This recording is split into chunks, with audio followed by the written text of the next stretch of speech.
In this video, we'll be covering the different options your professor may use for their course materials. Specifically, we'll talk about pages, books, links, and files. Let's start with a page.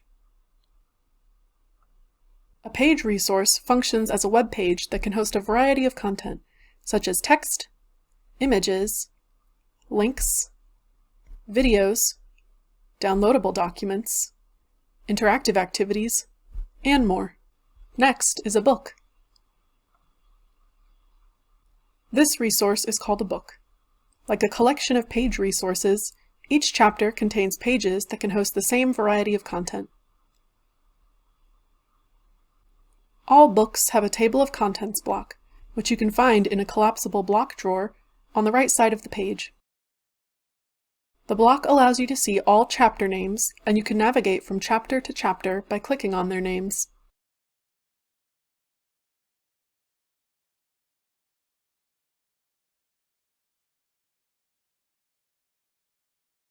You can also use the Next and Previous buttons at the top and bottom of a book page in order to navigate between chapters.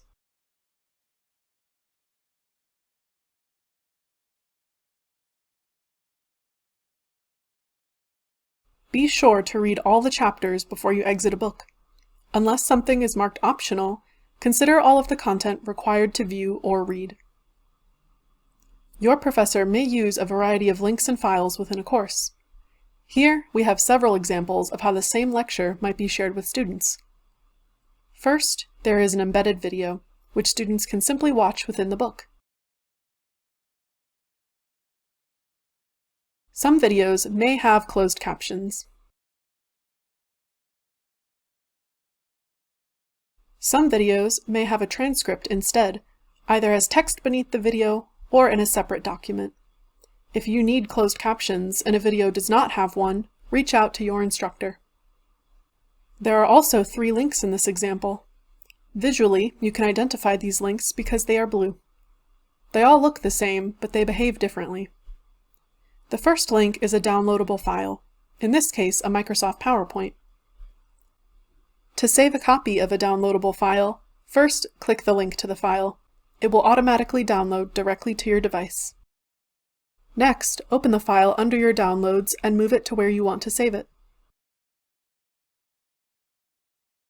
The second link is a file hosted directly in Moodle, in this case a PDF. When you click on it, it opens the file without requiring you to download it to your device. This is best for viewing a file without needing to save your own copy. To save a copy of a PDF file, first click the link to open the file in Moodle. You'll want to follow the download instructions for your particular PDF viewer. In this case, I will click the 3 dots for More menu, then select Download this file. Finally, select where you want to save your file on your device, or if your PDF viewer is different, you may need to click the arrow with a line under it at the top right of the file's window to download. Then you can select where you want to save your file on your device and click Save. The third link is a URL, in this case a link to a Google Cloud file. When you click on it, it takes you to a web page. To save a copy of a Google Cloud file to your own Google Drive account, first click the link to open the file in Google.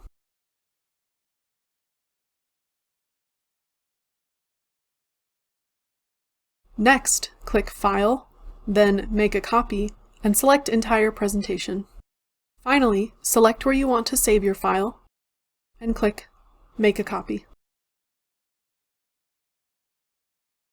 Your professor might not put their links and files within a book like this. Instead, they may be listed on the main course page. The functionality here is the same. You simply click on the resource, and its behavior will depend on whether it is a downloadable file, a file hosted in Moodle, or a URL. In this example, we have links to a Word document, a PDF, and a YouTube video.